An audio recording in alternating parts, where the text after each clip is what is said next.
Welcome back, folks, to the WP-Tonic Roundtable Show. This is episode 509. We record this around 8:30 a.m. Pacific Standard Time. I've got a small panel, but a powerful panel. Other people have just disappeared for the 4th of July weekend. Others are probably in the boozer and haven't managed to get back from the UK. They're still bloody boozing themselves up. But like I say, I've got a small but powerful panel, so I'm going to let them introduce themselves. First of all, my friend Uncle Spencer. Spencer, would you like to introduce yourself? Sure. You'll be hearing a lot more from me today than usual. Spencer Forman from launchflows.com. That's great. And I've got my friend Vito. Vito, would you like to introduce yourself? Sure. So I'm Vito. I'm the founder of WP Feedback, which is a communication platform designed for WordPress professionals and their clients. Great. So let's get on. Before going to the main stories, I like to talk about my sponsors. First of all, Kinsta. Kinsta have been a sponsor for WP-Tonic for over almost 3 years now. And they're a great hosting company. They only specialize in WordPress. And one of the main things you get with Kinsta, apart from all the technology and a great UX design, blah, blah, blah, is you get really fantastic support, not only for yourself, but for your clients. And if you've got critical websites taking a fair bit of money through membership, WooCommerce, having good hosting support is really important. We all know that. So if that sounds interesting for yourself and for your clients, I suggest you go over to Kinsta, tell them that you heard about them on the WP-Tonic show and maybe buy one of their packages. Another one of our great sponsors and a friend of the show is WP Fusion. Now, what can I say about WP Fusion? If you've got any kind of modern external CRM system like ActiveCampaign, Drift, there's a host of them, and you need your WordPress website to really communicate with those CRMs, so you get a modern marketing environment. You can't go wrong by purchasing one of WP Fusion's packages and using their plugin. So go over to their website, have a good look at their support documentation, and you will be amazed what you can do with WP Fusion and with your CRM. So let's go into story one. Flywheel relaunches local pro. Sorry, folks. With revamped live links, new hosting, agnostic pre-launch tools. What did you think of this, Spencer? I'm going to take since we're going to have to fill some space today, I'm going to take a little contrarian point of view. For several years, I have refused to do local development. What is to say, I do on-the-fly live development, and that means that I just use any kind of SFTP connection. I mean, if I'm on my Mac, I'll use something like Transmit, or you could use whatever. I modify the WordPress on a sandbox site live. So when I developed like the LaunchFlows plugin, I did it live.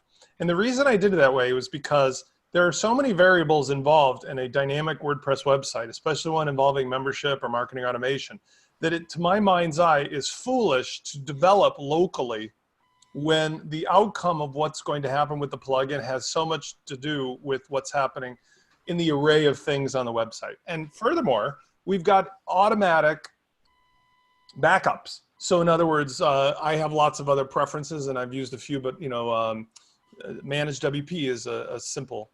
So I just say, hey, it's constantly backing it up every hour. If something goes horrendously wrong, I can either revert it in my text editor if I catch it, or I just go, oh, something's not right. I go back to an hour before. Problem solved. So for me, I don't any longer see the value of local development tools, because at the end of the day, if let's say you're doing it on an existing site with clients, if you try to take a copy of what you're doing offline, do stuff to it, and then re-merge it into a live site with real customers, God bless you. You are a greater person than me. Oh, well, there you go. What do you reckon, Vito? So we said before this, before the broadcast started, that Spencer and I might agree on some things. So I agree. I've always been up for developing in the browser, except for when I first started, because I started when like I was building offline. Like first of all, the internet wasn't really stable. I was touring and all that kind of stuff. It wasn't really this. So local back then was the right thing to do. But as soon as I started working with a team, this whole thing changed. We need to share kind of resources across different countries. We're using staging environments and sandboxes that are very easy to set up nowadays, even easier than setting it up locally, as well as, it can just move right there. Like you're saying, Spencer, we also use Manage WP to just use it, back it up, make sure that it's this just blocked or random kind of URL and you're good. So I don't see much value around this from this ongoing kind of build. But if you're a freelancer or if you're actually coding something proper, then it is faster to do it locally. There's no doubt about this. You bring up one point, Vito, that I hadn't thought about, but it's worthy of us discussing, is that if you're working with a team, okay, you absolutely need version management. Right. Yeah. So in other words, let's say 2 team members are working on the same problem. Now, hopefully you've figured out to assign out, you do this and I do that. But let's say you're crossing over on one of the files.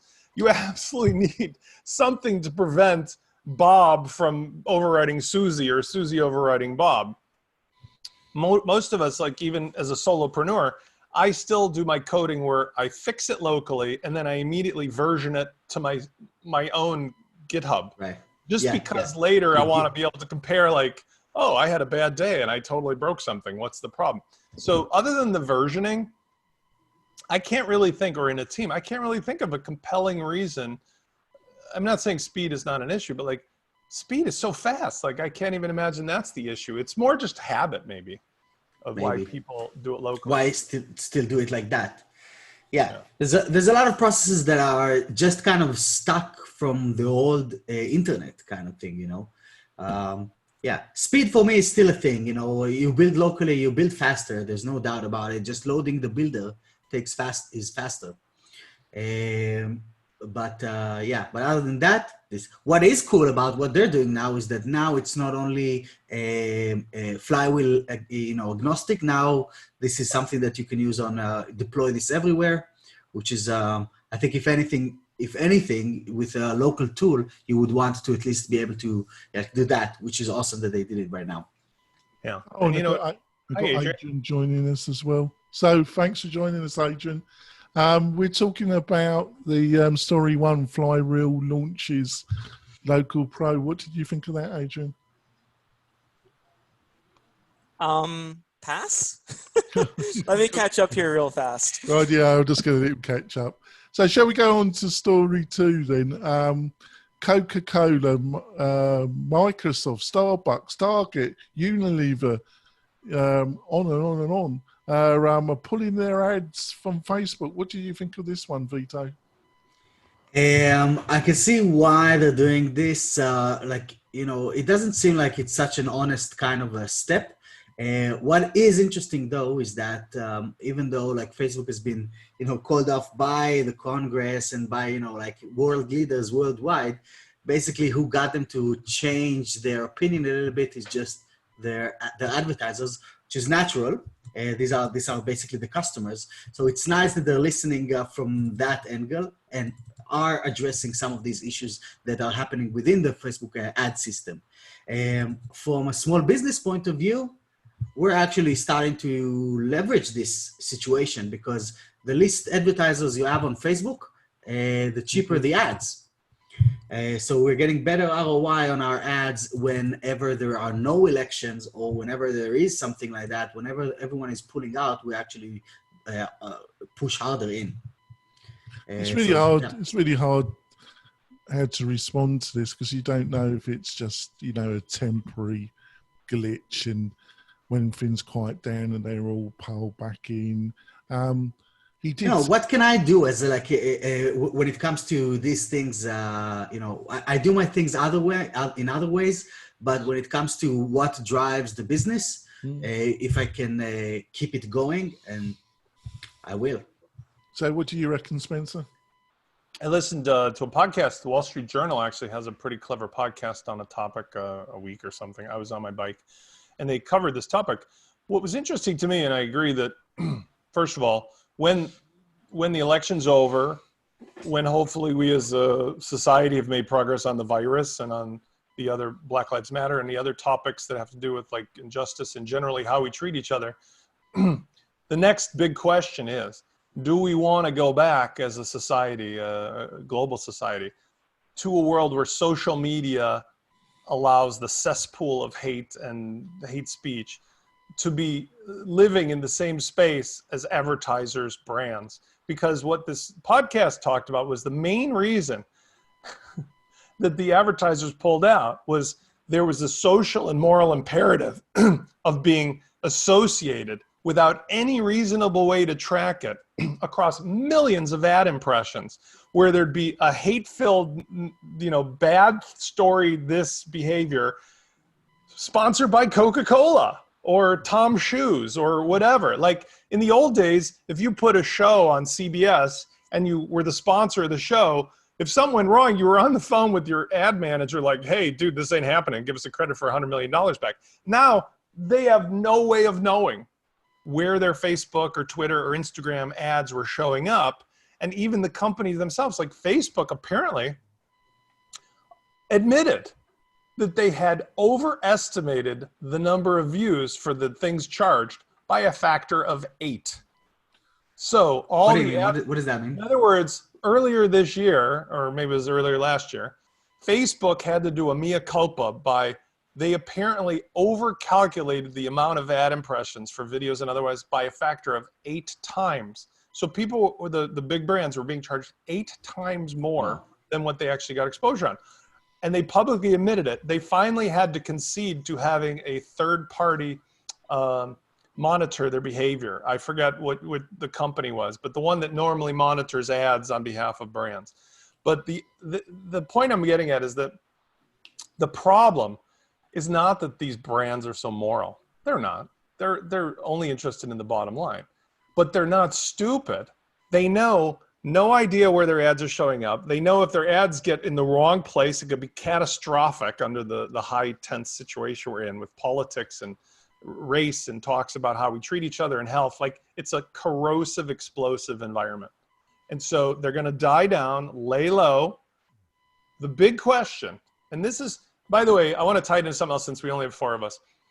I was having a debate with a good friend of mine who happens to have a different bent on how the world should work about how could it possibly be that there's 4 to 10 companies, Amazon at the top of the list, who have so much capital and so much political leverage and pay 0 in taxes, how they can be given the ability to act as literally independent nation states, to negotiate like 1-to-1 with the US government as if they're peers about things like antitrust, about advertising behavior, about, employees' rights. Look at what your favorite mine, Amazon, is doing. I think it's really ugly. I love Amazon's business as far as what I use it for, but it's ugly that they took away the extra money to workers. It's ugly that, they had $10 billion net profit and got not only 0 in taxes, but got paid $122 million by the US government, when all the rest of us are paying 30 to 44% effective rate as self-employed people. So bottom line, we need to see what these people are doing. And next week, apparently all of them are going in front of Congress to report about their antitrust behaviors with this kind of stuff. We need to figure out as a society, are we going to allow this to happen? And if not, then we change the behavior, not dissimilar to what happened around the turn of the century with the railroad barons. Like they eventually said to Carnegie and the rest of these guys, look, you can't own all the railroads and not let anybody else use the tracks. So what do you reckon, Adrian? Your mic's off. There we go. I just to select my microphone. I'm back in the office finally, because our province is allowed to go back to work now. So but my audio system was cannibalized when I got here, so I had to reset it up. Is my audio okay? Yeah, it's fine. Yeah, it's good. All right, perfect. Okay, so talking about Coca-Cola. I mean, these companies, like Spencer said, these companies are. I don't know any of the shareholders or board members personally, but I don't think they're benevolent in their entirety. They're doing what's best for their stock and their ROI and revenue and all of that good stuff. They will go back to Facebook when they can, quantify that their ad spend is going to yield a return on their investment, because at the end of the day, it's just all about the money that's coming in and the money that's going out. It's a prudent, as Spencer said, it's a prudent business decision to stop because the world is so anti-Facebook, and all of the social media and the stuff that's spewing everywhere all over Facebook. And you don't want to necessarily associate your brand with that, especially when these companies have the broad reach that they do. It's different for stuff like us on this call because we have very targeted and focused markets. I work with digital marketing agencies and that's my audience. These companies pretty much just market to everybody between the ages of 18 and 60, male, female, in every country where they have a presence. And when you have that kind of broad targeting, you can see your ads in unscrupulous areas and next to unscrupulous conversations. And you don't want that kind of negative. If you had a really bad experience and you're getting into a firefight in the Facebook comments section, and the next thing you see scrolling down is a Coca-Cola ad, that's not good. You're really ugh, Coca-Cola. So it's a prudent business decision on their point, and as soon as it becomes a prudent business decision to start re-advertising on Facebook, they will do so. Yeah, I just don't know. It's amazing how resilient Facebook is, really, isn't it? Its profitability hasn't really been affected at all by all this. Actually, it's gone up, hasn't it? Their profitability to some extent. Only the virus probably has affected them. What do you reckon, Andrew Palmer? He was on a few weeks ago. He's joined us. So what do you reckon, Andrew? Sorry about being late. Adrian, I'm going to come to America when we're allowed to, and I'm going to just do a brain transfer because I don't get how he understands this so well, because it is B2C marketing at the moment for anybody that's got brick and mortar or sell their stuff through brick and mortar stuff. Coca-Cola, for instance, pubs, cafes, restaurants. In the UK, they're opening today. Tomorrow rather, and that's why I'm late, because I'm at a restaurant and we're opening tomorrow, just up the road from Vito, actually. But nice. Adrian is completely right. This is not a thing about Facebook being incorrect politically. This is about advertisers, big advertisers who spend millions on Facebook, realizing that actually, guys, this is a great excuse for us not to advertise at the moment. And as soon as we get back to a new normal, or we get to a new normal, we'll refocus, and we'll actually even probably spend less on Facebook and online advertising in general. We'll get a better rate. Exactly, and they'll get a better rate. Then Facebook can go, welcome back. Here's your 65% discount. We're desperate for you to come back. And I don't think it will affect Facebook, because Facebook, like you say, they're a bit Teflon, aren't they? They can do, Mark Zuckerberg can basically do what he likes, and has done what he liked. He survived the Analytica scandal. He's survived all sorts of other scandals and kind of inverted comma scandals, and saying, well, it's not our fault if users abuse our system and all that kind of stuff. And he's hiding behind the fact that human beings are human beings. Some are great people, some are not so great people. So that's why he's defending this, we'll let anybody say anything on Facebook pretty much. Because he's hiding back from the fact that humanity is at fault, not him, And so the advertisers are saying, we've got a great excuse to keep on point. Like Adrian said, we've got a great excuse. We're going to save millions over the next 2 months. And that's it. Yeah, it's very cynical. I don't think the actual, that must be Facebook. I don't think they ever, in some ways, I don't think they ever realised the kind of monster they were building, really. It was just, startup mentality, you know, on steroids. But I think what they forgot is what Goebbels said, didn't he? He said, if you tell a lie 1,000 times, it becomes the truth. And that's what Facebook has built. It's built, in some ways, an enormous lying machine that people can just keep out pumping. No, it hasn't. It's not. Sorry, Jonathan. It's not. Facebook is not at fault here, right? Really, I really mean it. Social media is not at fault for what is being put on social media. Human beings are at fault for what's being put on social media. It's that simple. It's not the responsibility of the platform. It's the responsibility of the people that are using that platform to act in a responsible and respectful way. Funny enough, Andrew, can I just interrupt, Andrew? Funny enough, about a year ago, I exactly felt just like you. That was my position. But we had, no, but I still kind of understand your position, and I partially still agree with it. But I just feel that these platforms, and I think Spencer put it quite well, because we were talking about Katie. Is it Katie Hopkins? Katie Hopkins, yeah. And she got banned from Twitter, and we discussed it last week. And I'm not really. My natural stance is not to be very pro banning people from social media, but when you look at her remarks, in the totality of her remarks, that women and children are cockroaches, that Muslim people should be gassed, exterminated.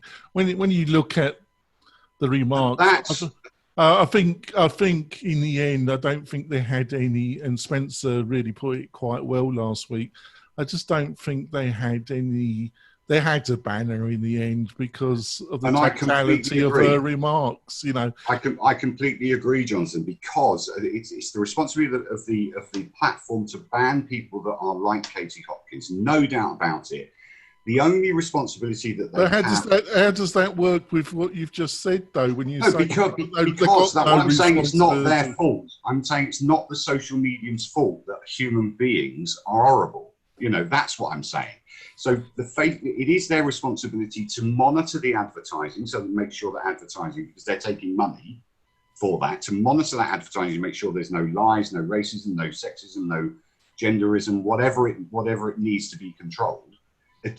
Out there, control is the wrong word, but measured, and then it just seems to me, Andrew, they want it both ways. I want it both, but I want it both ways. I think that if you can spot the liars and the racists and the sexists, that's a great thing. And if social media is allowing me to do that, I cannot tell you how many people I've blocked from my personal Facebook page and Twitter during the last 7 weeks, maybe even 2 months, because I keep interrupting you. You're going to block me, aren't you?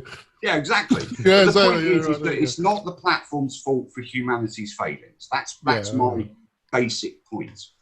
It's more of an enablement issue. Yeah, I suppose so. Yeah, I suppose it's put all this on steroids, really, hasn't it, Andrew? It's like how money magnifies the person you are. Give a person a megaphone and it's even 10 times worse. Yeah, so you have got that argument, because you can argue that they'll always be there. They just go they just go under stones, but they're still there. I think you should rewatch The Social Network and understand that Zuckerberg understood completely what he was doing. He knew that new Jon Stewart movie I saw with Steve Carell, about how politics and social media and everything works. I got to look up the name of it for a second. But what was fascinating, and I'm reading in this Forbes article about Parler, the Adrian just. I was just about to mention that. Is that the problem for a lot of this stuff is intermingled with politics? Let's be honest, because the reason why these things are allowed or not allowed to happen has as much to do with which side, red or blue, you're on in America as it does with anything else. Because when you read these articles, and we can talk about that next, like some of these political pundit, strategists, whatever. I mean, literally, it's as if they just checked their humanity or conscious regard for other humans at the door, and they look at everything and every person as if it's some kind of a board game. And just the whole concept of like what we're talking about, if you took a step back and just said like, wait a second, like, why are we arguing or debating about whether, neo-Nazis or Confederates or this or that should be allowed to have, like, isn't it just really plain as yes or no? But the truth is the political pundits, especially on the conservative side, know that all their votes and their political futures and fortunes lie with getting a certain amount of people who think a certain way to back them up. And that's just really strange behavior, but that's the way it is. And so that's what we're talking about. We're talking about power, control, politics, ideology, as much as we're talking about, hey, just like, does Zuckerberg allow this or that to happen? Yeah, and sure. it's bizarre. It's like almost living in a movie or a novel. It's like a Stephen King film, isn't it? Living in America at the present moment. You guys are British, so you maybe hear from your grandparents or something else, but like what it was like in World War II. I mean, to be in a place where like the ideology of a country could literally cause the entire world to get into this like literally physical killing each other battle. This is not physically killing each other, but it sort of is with some of the decisions that are being made around ideology right now with healthcare and masks and all the other stuff. So it's just a really weird place to be in, that all these things are mixed together. Right, we're going to go for our break. We've got some other great stories. We'll be back in a few moments. Coming back, talked about the woes of Facebook. I'm getting a bit bored, but he keeps consistently, there's always a story about Facebook. I love the cockroaches. Right, there we go. On to story 3, and Spencer pointed this one out to me, and it was on the tavern. The best documentation is no documentation. What did you like about this, Spencer? Well, first of all, it's a Justin Tedlock flashback article. Yeah. I was surprised the bent that he took on it wasn't what I would expected from him. But the argument is essentially, do you or do you not properly document your, let's say, presumably WordPress software? Because the argument is had that if you do it the right way, it should be so intuitive that people don't need documentation. The counter argument is, though, if you don't properly document it or you document it in a half-assed way, you look like a moron or a rookie. And I think there's good arguments on both sides of it. I've taken the tact of prioritize your documentation 5 steps down the road from actually releasing the product into the wild. I can speak to other products I've built, but with launch flows, nothing could be even more demonstrative of this fact, because what it started out being was the glimmer of what it ended up being. But by the time we got to what it ended up being, any documentation that I had made in the way of videos and stuff, I had to flush down the toilet in the dark of the night to avoid people being confused by what the hell am I looking at now? And I think that's the proper way to the whole year. I mean, that's the way to do it, because like if you literally just like, oh, let's document everything along the way, you're just wasting your time. Wait till you get to the end of the journey and then write a story about your trip. Don't write it as you go. That's my opinion.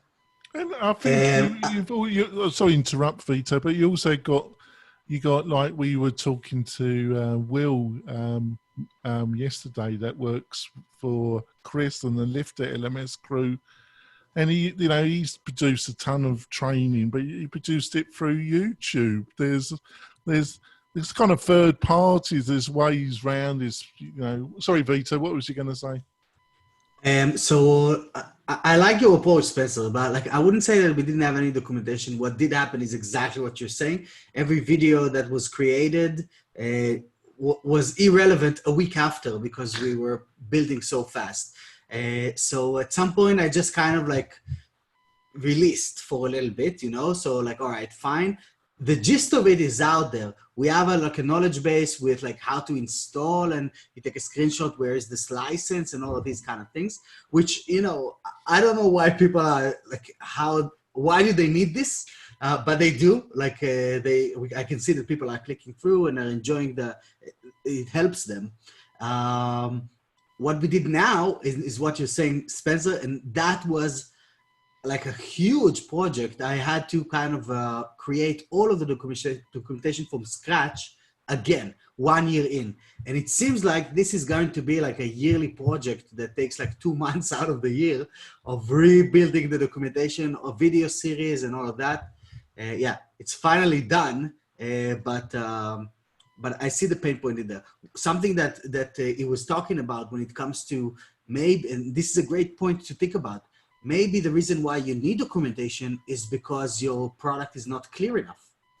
And that's why people kind of maybe need to be pushed to the right directions. Well, I was going to say, like an infotorial is what I think happens, is that if you're building a product that you don't know 100% who the fit is for, or the fit is a little unclear, a lot of times the information comes out as an informational tutorial. Like, I'm selling you on this concept, and here's how you do it. Do you agree? Is this what you want? Should you do it this way? And I know Adrian can jump in on his stories because I've been watching what Groundhog's been doing. We all have built products where we thought it was going to be one thing and it turned out to be another because people said, I don't really want to do this. I want to do the other thing. Yeah, what do you reckon, Adrian? Right, and you build it all the time. That's that's the ongoing game of this thing. When it comes to like the features and user experience, what I'm thinking is that we have a few plugins that are very self-explanatory and they don't need any support. They're just out there. But when you have a platform, when you have something that is intricate as what we all have here on this panel, it's very important to just illustrate what you meant. Because like you're saying, Spencer, sometimes people don't have that same kind of postulate in their mind when they look at that feature, when they click on that button. Exactly. So just to explain the use case so that they can use it properly in the intended way. Right. So, Jonathan, what I think as a vendor marketplace owner, we've got 200 vendors, and I would say 30 of them have good documentation. So we've reached out to them every time they load up a new product. This isn't getting launched until you get documentation. We actually have an intro video to the vendors to show them what good documentation is from a particular vendor that we've got. And that has improved the documentation. The benefit of good documentation is that you can make it available as part of the sales process. So if you have a video intro, you have good documentation of how to install it and what's actually going to be installed, that's your sales process in one. So because if people understand the product, if it's slightly complex, they will then know they will have confidence to buy it because they'll have confidence to use it. So I think this article, which I read, is off point to a degree with more complex use cases. Yes, if it's just a plug and play plugin, then no problem. You've got to rely on the user's ability to use WordPress. Yeah, I kind of tend to agree with you, actually, Andrew. The reason why I did a review on Kajabi, I did a video on Kajabi, and I tried to, obviously I'm biased to WordPress, but I made that clear. But one of the really great things about Kajabi, and it is a complicated, it's a whole platform, isn't it? But one of the good things about Kajabi is the quality of the documentation and the onboarding videos. They have a set of onboarding videos, and just the quality of the online documentation is pretty impressive. But you still, I built maybe 20 LMS systems within using Kajabi, or 20 courses for clients.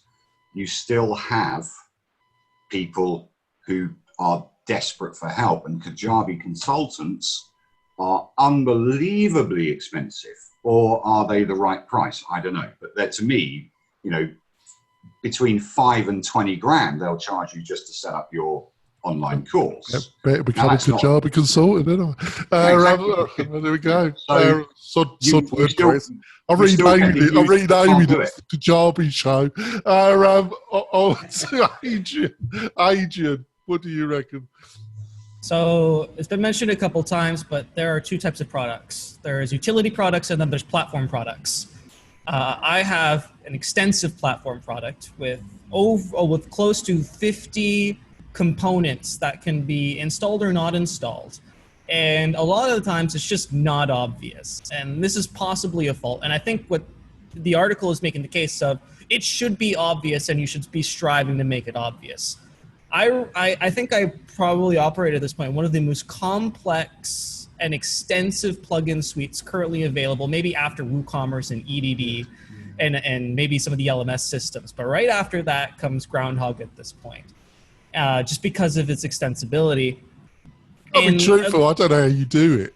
And it's and you know, stuff like DNS record management for configuring mailing for like SendGrid and AWS and that stuff is like, they don't make it obvious either. So we end up writing documentation for those services on their behalf, and it's become, we have like hundreds of documentation articles, because when you get to that size and level of like customizability, and you do, it's like a one-size-fits-all solution when you choose the products that you want to use with us, then it's too hard to make it like click this button and then it's like all set up for you. It's just it becomes not really in the realm of possibility, at least for the size of team that I have and the amount of resources at my disposal. But it also cuts down your support, right?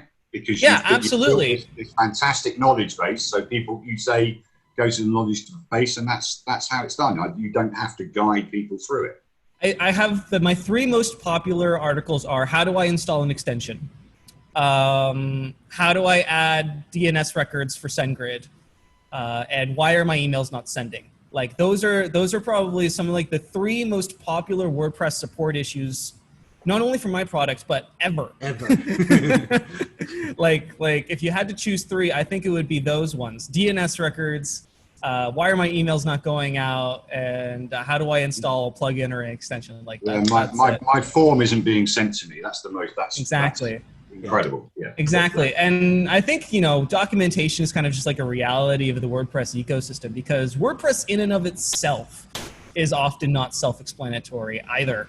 So it's different if you had like a utility SaaS product. Let's say you had like an analytics tool where all you did was you hooked it up via OAuth to X SaaS product, and it just showed you a really nice dashboard of your reports.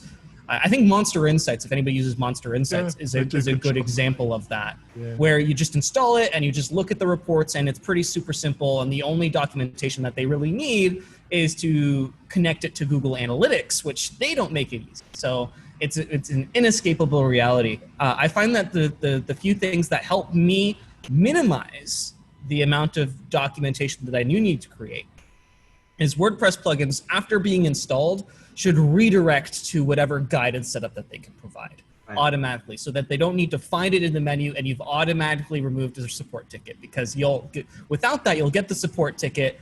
Where do I go to configure this?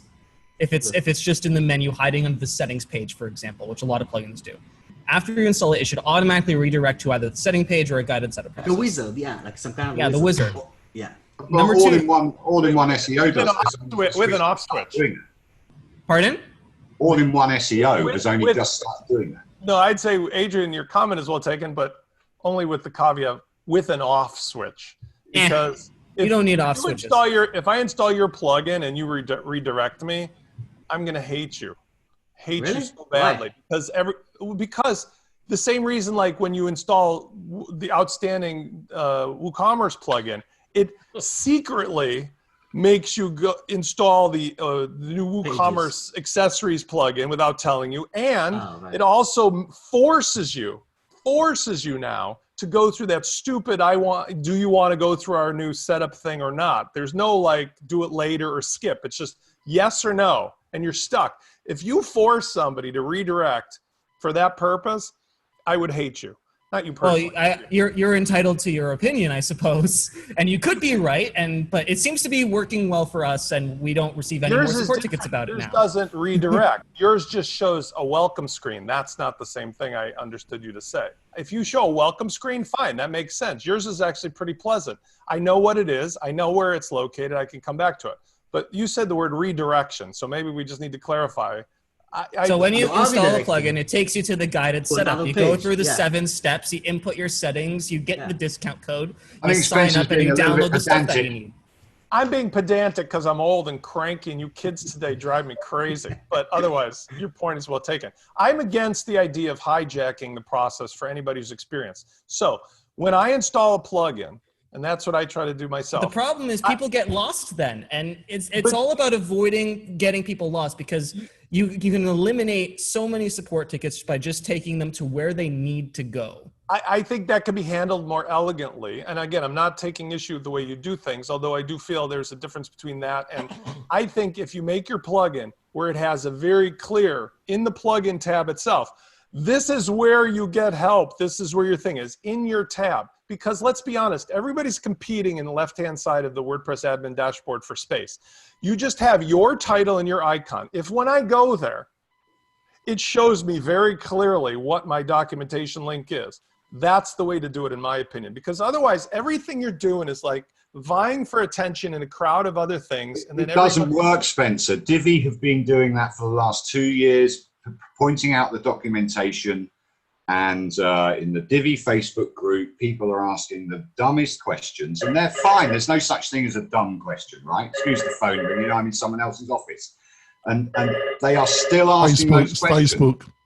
I'll get it. And they're still asking those questions. So it doesn't work. So to be redirected to a page within your dashboard is the best way to do it, really. Whether you've got a personal preference of that or not, people need to be guided. No matter what you say. Push through a process, you know. That's presuming everybody's, your point is well taken, except that's presuming that everybody who's doing it is a first timer. Yeah, if you've done it once, why listen, Adrian, if I have 100 clients all putting in Groundhog, every single time I put in Groundhog, I got to be taken to another page. That's one more thing. But you're times only 100. 2% of the market. Well, I'm just saying there are people. Yeah, you're not special, Spencer.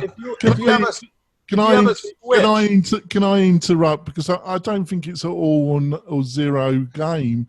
I think what you pointed out, Spencer, during the conversation was like, you just need the option to be able to switch it. I'm saying give you a pro switch or a beginner switch. Maybe that's part of WordPress, to be fair. Maybe this is less to do with our problem, and maybe it's more to do with the problem of WordPress. For example, why is it that I should have all that other crap installed by default by WordPress where it makes decisions? Maybe when I do my initial setup of WordPress, I can choose, I'm advanced, I'm a beginner. And if I'm a beginner, the default setting is all these like helper things turn on, otherwise not.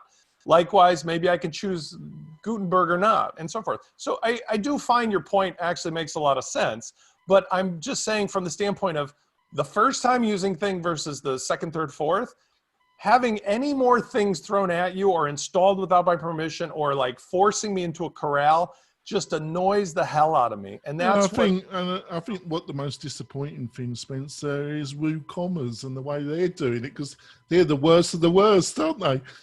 For sure. I mean, there's no easy answer here because the platform is so flexible, but the onboarding of the platform is really left to other people's decisions. Like they force with every update of WordPress what the defaults are. Maybe that's where the answer lies, but say that. Spencer, let me just give you an analogy, right? When you get in your car, you have to use your key or a key fob. You open the door, you sit in your car, you turn the car engine on, you look at your alarms, you then put the clutch down or just put it into drive, put your seatbelt on and off you go.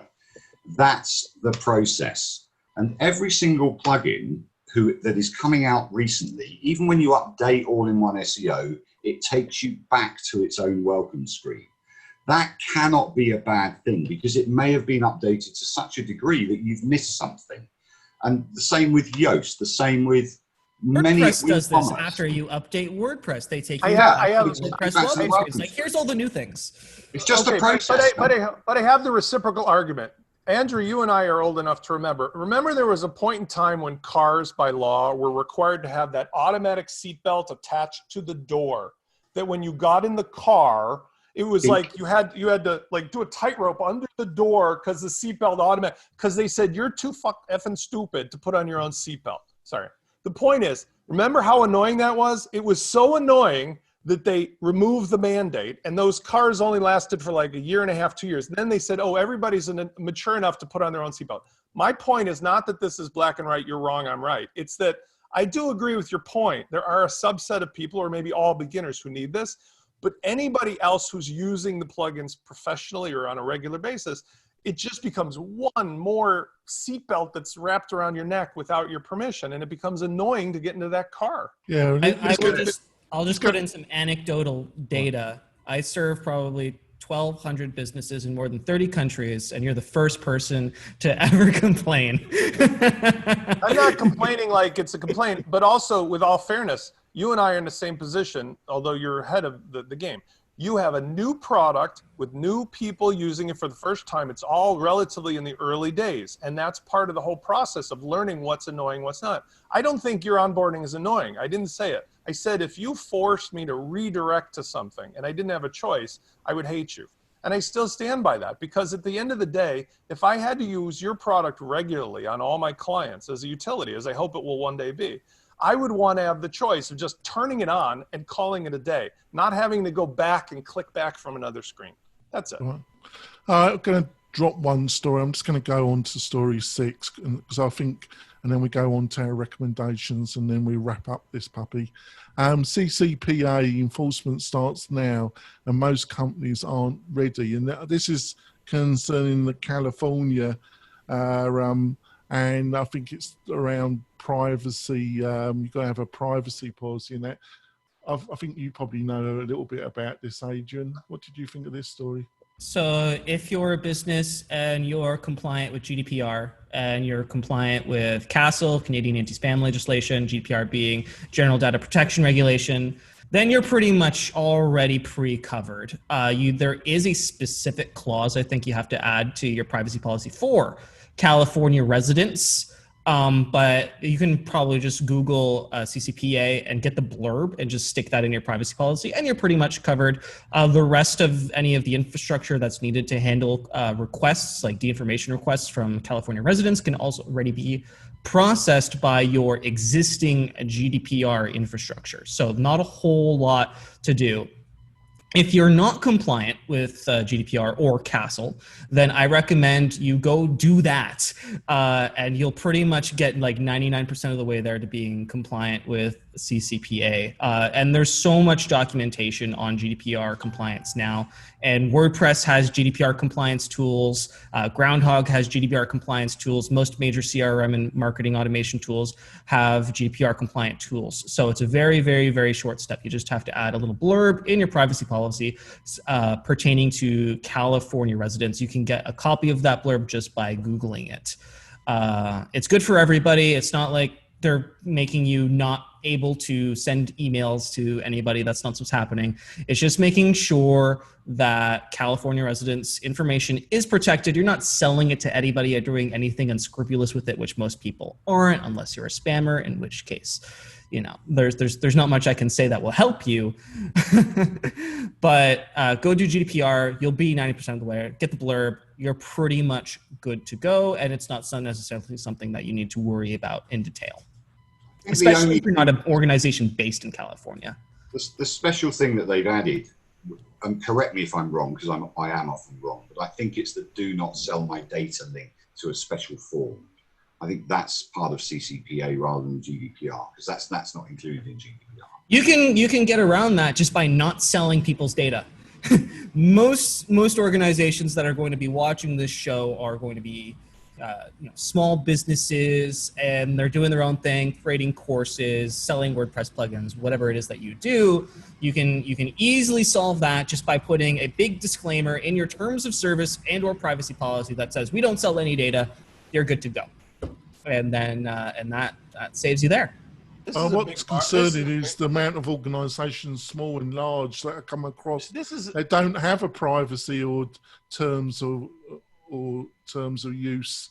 You can go to something like Termageddon, privacy policy generator, terms of service generator. Just get it done. It'll take you an hour at most. Basically at this point today, they have generators. You just select a few options. You input your business name, and it automatically generates terms of service and privacy policy for you. You don't need to hire a lawyer. You don't need to do any of that. You can spend. Usually you can get them for free. If you want to go with something like Termageddon, they will give you. It's like a SaaS product. They'll give you for $99 a year or something. it's automatically generated and updated with the new privacy policy requirements, stuff like CCPA and GDPR. So that's a really interesting It's a red service. herring. This whole thing's a red herring. I could speak as an attorney as well as a marketer. The reason this is a red herring is it only applies, and by the way, your advice is spot on. I'm not saying, if you're concerned about this, and a lot of people are, like I've had people in the past that were concerned about the cookie law, and then they were concerned about the GDPR and all that, and they're in America, and I'm like, who's going to come for you? Some guy from Germany is going to come to your house? Like, it's irrelevant. But this, even if you're an American citizen with an American company, is a red herring, because you need to either have $25 million of revenue.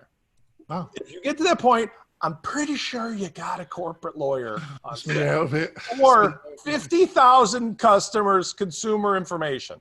If you got 50,000 customers, pretty sure you got a lawyer. And finally, earn more than half of your revenue from selling their personal info. If you're a scammer who's selling stuff, even though you don't have 25 million and 50,000 customers, then you probably need to worry about a lot of other things anyway. So for almost every person who's possibly selling stuff in WordPress, even all of our friends here who are relatively well-known, I'm one of those people. None of these apply. I'm not the scammer, but I've got 90,000 customers, but we don't sell the data. It's not possessing the personal information, because what probably happens is that people buy the stuff, and then if they're a customer, they stay on the list, and if they're not, they come off the list. Now, I know you have subscribing stuff. You may be on the edge case, in which situation you ask yourself, what do I got to do? Adrian's advice is sound, but again, whether you do it yourself or not, it's just do the minimum necessary. The thing that bothers me about all these like various statutes and laws around the world, we live in a global economy. How many websites, honestly, all you guys, have you visited today or yesterday, where the first thing you have to do, because I am that cranky old man, first the cookie law thing pops up that I got to press. Then the GDPR thing pops up, but then I got to press it. Then the terms of service thing. By the time I'm done, I've clicked 3 different things on every website. None of them mean anything to me anymore, because it's info warning overload. And in the law, we learn about, like, with products liability, there's a point at which the entire product is covered with stickers, so nobody possibly follows any of the advice. I suppose this would be more relevant if your business is like a lead aggregator for lawnscaping companies, right? You run ads, and they end up the landing page, and you redistribute those ads for however many dollars per lead. Right. Per month to whatever like a retargeter company or something, or like a business directory, and your companies are listing, and then you're reselling those listings to other directories or whoever. That's the kind of company that needs to pay a little bit closer attention if they're operating in California. I mean, and if you're in Europe or you're doing European companies GDPR. Come Californians, come to sunny Nevada. That's right. I'm offering Andrew personal legal representation. Should they come to get him in England from California, I will come and represent you on this case. It's okay. We've got lawyers in IM8. There's not many rules. I do want to qualify one thing, though. 50,000 is not necessarily paying customers. It's the number of people on your list, right? So it's the number of unique email addresses or personal information that you have, not necessarily if they ever gave you money, just as long as they signed up and you have their information. Which is a good point, but that begs the question on the topic that I will be talking about on the 7th with Jonathan, about when you do automation, marketing automation these days, do you retain a list of people who are not paying you today or likely to pay you in the near future? Because, I will argue, that is like keeping a black book of people you dated in high school, even though you're 50-something years old. You're not likely to call those people anymore. They're not doing anything for you, and they're not even the same people when you met them. So why keep them around? And I know it's not relevant for today's discussion. There is relevance if you're collecting like analytical data that you're using to create reports on averages, email open rates for historical reasons. But retargeting. Again, retargeting, again, there's a debate. I admit there's lots of strategies, but like if somebody is acknowledged, I'm not paying you today, I'm not interested in the near future in paying you, then just take them offline. And in the future, 5 years from now, you can have a reunion like Throwback Thursday too. Remember when you guys were interested in my product? Because if they aren't constantly interested, we live in such a dynamic world. Why keep lists of people who clearly don't have a need for your pain solution today or tomorrow? That's my argument. Yeah. Because Right. they might have it tomorrow. Yeah, they might. All right. How many tomorrows? Tomorrow. Many tomorrows. Maybe you will have a different offer tomorrow. If you keep Maybe annoying you will have people, something. if you keep annoying people, they'll let you know how many tomorrows away they want to see you. Yeah, they can leave. They can leave at any time. But They're as going to long tell as you with an they're F on your side. and an O how quickly they want you to keep bothering them. And that's the point. We live in a world where Facebook is doing that. And that was our first story, which is like, hey, I already said I'm not interested by my lack of interest or my telling you specifically to go away, but you keep bothering me. And I'm saying that's what's wrong with our marketing like concepts that are evolving today of people keeping lists, is that lists don't do anything. It's today, do you want a relationship, or tomorrow, not I don't think months so. from now. Oh, they've got a disagreement. So let's wrap this. Let's go with our recommendations in a week. And I was the contrarian today. It was fun for the first time. There we go. My recommendation is where is my recommend? Oh, here we go. My recommendation is a book called Merocrosity. And it's I'll put the link in. It's about what the truth. It's a guy. He teaches at Princeton, and he wrote this book about the delusion that education is there to make everybody equal, and what's happened to American and British education, and the reality of the situation. It's quite interesting. I put it in. So let's start with our guest, Adrian. Have you got any recommendations? Anything you want to plug? Yeah, so the Groundhog third-party developer community has started a while ago. We only have a couple or a few developers right now, but I want to feature one of our third-party community developers. His name is Colin Longworth, and he's just a really, really, really smart guy. He actually lives in Canada, in Hamilton, not too far away from me. I met him once, just super kind, has a great accent. And he created a cool integration with a service called banks.io. And what it allows you to do is you can set up, if someone registers for a course or maybe some sort of product on your site, you can set up in a funnel integration with banks.io, which will send them something like a thank you card or a post-it card in the mail physically, so they can get that and have that wow factor. So that's a really, really unique way of doing customer satisfaction and customer happiness, customer success with Groundhog and with like physical parcel delivery. So that's really cool. So you can check that out on his site, which is wooninja.io. I'll make sure it's in the chat. Very nice. Everything you recommend, put it in the chat for us, can you, panel? So Andrew, is there anything you want to plug and recommend? There is actually, because I sold half of my business to Page Builder Cloud and layoutscloud.com to Melissa Love, because she's working with Sean Barton, and they've developed a plugin called SitePresser. So it was almost a marriage made from heaven, you know. So it's great to put Layouts Cloud and Page Builder Cloud together and then have SitePresser. So a lot of people have been using TGM and whatever and trying to build themes and child themes for everything. So it works with Divi, Elementor, any kind of WordPress theme. I just did it with Gutenberg. So I created a website and I made an installable theme with SitePresser. So you can go to elegantmarketplace.com, search for SitePresser, and you can get it. But it's amazing. It took me less than 5 minutes to make a site that that I've already made and built, and then make that into a sellable theme with all the WordPress.org plugins already installed. And you install it as a plugin. It's one of the best plugins I've ever seen in my life, apart from WP feedback and whatever, Groundhog and everything like that. But the point is that it will change the way themes are developed. I'm certain of it, you know, because you've got great designers out there that use Elementor and Divi and other page builders and Gutenberg, and you can actually design a beautiful theme and have no issues about exporting the customizer, the theme files, the images, everything, and making it a sellable, installable theme. So it's great for web developers.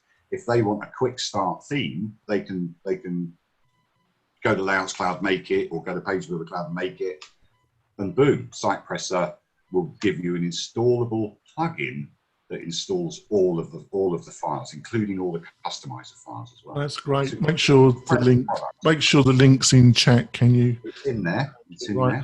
there. Spencer, got anything you want to recommend? Yeah, I had the good pleasure of using a product that has been around for a bit now. It's software. It's StreamYard.com. And the reason I find it very useful, I have nothing to do with it directly other than using it, is that they've really reinvented the concept of how you could do spontaneous video, especially with other people. Essentially, the key component is it records it live and sets up a studio where you have some controls, but it does it in browser, and then it lets you pre-configure sharing to your social media. So the other day I did a spontaneous video, a 5-minute tutorial, just for the heck of it, rather than recording it as a normal, let's say, screen share using Loom or my local, Mac recorder. I just did it this way. And even though I only had one monitor, it works best if you have two, so you can kind of monitor, the things. It's got these high-end controls like overlays and in fifths, and you can divide the screen and the quality is really good, and it's free to start with, and they even have a phone app. So anybody who's thinking of doing any kind of content for training, education, you could do it like a live event, have the recording, use that recording afterwards for, hey, your documentation where you're making, or hey, for, recording it into your archives. So definitely high fives to them. And I would say we're going to hear more from them in the Zoom environment, because you could get a group of people together in a private way, record the call as like a presentation, and then have it for internal or external use. Right. I'll have a look at it. I know you mentioned it before. It was when you were on the Map Report. I was on with Matt Medeiros' show. And he had that's what he was using, wasn't it? And I had already bought the premium version of it because I was fascinated, but he really put it to great use, because if you have people who comment live or chat, you can even have it where the question pops up on the screen in words, which is awesome, because that way everybody can see instead of just reading like somebody wrote this. I think it would actually work good on this show, because I know you have oftentimes problems getting Zoom to do what you need it to do. That would stream this show directly to... Yeah, I'll have a look at it. Thanks for that. Vito, got anything you want to recommend? I do. There is something interesting happening from Google. They just launched this thing called Web Stories WP. So this is still in beta, actually. But the point of what it seems is that we're going to start seeing on our Google search results stories. And in order for us to have the ability to create those stories, they're giving the ability to do it through WordPress, at least to begin with, so that you can just drag and drop. They created a bit of a tool to drag and drop and create like Instagram or Facebook or whatever stories that are designed specifically for Google. What I found is that they're trying to basically they're just trying to create to beautify their search results. And through this platform, they're hoping that this is actually what's going to help them get there. Also, it seems like they're educating for mobile first. Everything seems like mobile and you drag and drop. So I think they're also trying to kind of train designers to start thinking mobile first with the way that they build websites through this tool, which is essentially a visual builder, but for this use case. Very cool. Right, thanks for that. And before we end the show, I just want to say that me and Spencer are going to be doing a free webinar. You'll probably be listening to this on Monday. The next day, Tuesday the 7th, you'll be able to join us at 9 a.m. Pacific Standard Time. All you have to do is go to the WP-Tonic website. In the top navigation, there's a button that says free webinar, and you can join us. By doing that, you'll be able to ask us questions at the end of the presentation, and I'm sure that Spencer will use his enormous intelligence and wit to answer your questions. I cannot say I can compare with it, but I will try. It should be a fun show. But it should be a fun show. We will be covering his own great product. We're recovering WP Fusion, how you can use the two together. You're bound to learn something by watching Spencer. It should be fun, so please join us. I'm going to let the panel, Andrew, how can people find out more about you and what you're up to, Andrew? You can go to Twitter at Arnie Palmer at Arnie Palmer, spelled exactly like that, ARNIE That's Palmer. And you can go to Facebook Page Builder and WordPress Facebook group, and you can always find me on Elegant Marketplace if you really need me. And at the moment, I'm in a restaurant. So Vito, what do you want for takeaway? You can give me a call later. Okay, I like that. And we're really busy just trying to launch these restaurants tomorrow. We've got 3 to launch tomorrow to reopen up out of lockdown. But yeah, that's where you can get me. At Arnie Oh, Palmer. well, thank you so much for agreeing to join us this morning. Thanks for the invite. It's appreciated, Andrew. Adrian, got any, mate, what's the best way for people to find out more about you and what you're up to? So if you're looking to be compliant with CCPA and you need to, in order to do that, you need a list of at least 50,000. We can help you generate that. You can go to groundhogwith2gs.io to get our CRM and marketing automation tool to help you grow your list, launch your funnel, and scale your business. And Spencer, how can people find out more about you and what you're up to?